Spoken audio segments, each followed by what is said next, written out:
The first time we probably rode together would have been trials for the 2006 men's 4. Yeah, I was bowman of the 4 that year, and Eric, I think, was stroke. I guess we worked out that it's better the other way around. Hamish was like the newbie coming into the crew, so I won't lie, we did pick on him a little bit. Everything that went wrong, but it's Hamish's fault. We were contrasting personalities and still are contrasting personalities. I mean, he's big, brash, bit of a dick, to be honest. And pretty much the same. Nothing's changed in 10 years. I guess I approached Eric with the idea of rowing in the pair for 2009. As soon as we got into the boat, I think we realised that it felt good and it seemed to go fast. But you never quite know until you race international competition. I can remember the very first race we did. It was Munich, 2009 at the World Cup. It's real vivid because we'd been training together in New Zealand and we were going pretty well, doing good times on the clock. We knew Pete and Andy from the 4 and, they were the best athletes in the best program. So sort of turning up going, wow, we're going to race these guys. It was a little bit intimidating.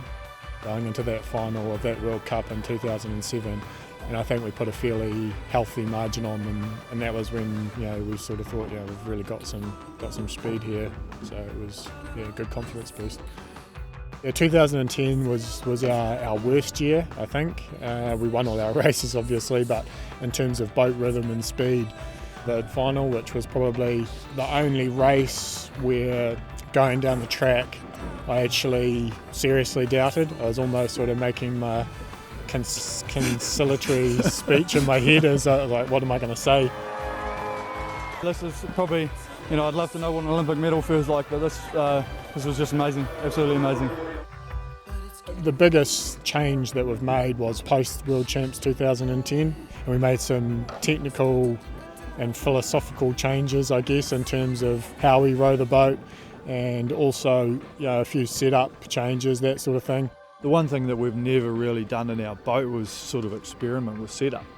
We had a setting, we just rowed it, felt good, and we did it. And then we thought, why don't we just change some things around? And we just went to the extreme and then brought it back a little bit. It's always been about comfort. We've always found if we're comfortable in the boat and it feels comfortable, then we'll go fast. Coming from that 210 to that 211, it was just about going out in every single race trying to win. We were really trying to stick big margins, like not just win. I think we won the Hamburg World Cup by 10 seconds and then Lucerne by 7. World Champs was, Great Britain showed really good fight. I guess we do have them to thank in some ways. I think probably vice versa, we probably drove them to become better athletes and they definitely drove us to become better. So it was a good rivalry, I guess. 2014, I guess, in some ways just didn't really have anything particularly unique about it. So I guess we went out to try and make something unique and challenging about it. It was sort of a little bit of a gamble as well. We didn't have a coxswain for 2 weeks even. We just put two 25 kilo sandbags in the coxswain seat and Eric had the steering. Something special and something unique, and I don't know if we'll do it again.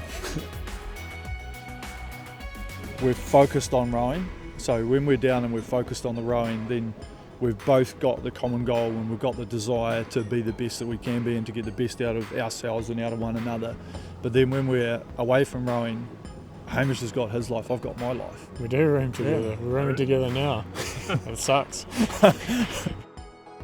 You have to portray an element of confidence, but we've always tried to not show the arrogant side, because we know that elite athletes have to be very confident people and you have to be selfish, and that's sort of what you have to do. But the fact is that we do have respect for every single person that turns up on the start line, because we know that they're there to race. We know that they're there because they want to win, otherwise they wouldn't be there doing it. And it's the day that you don't respect your opposition is the day that you would probably get beaten.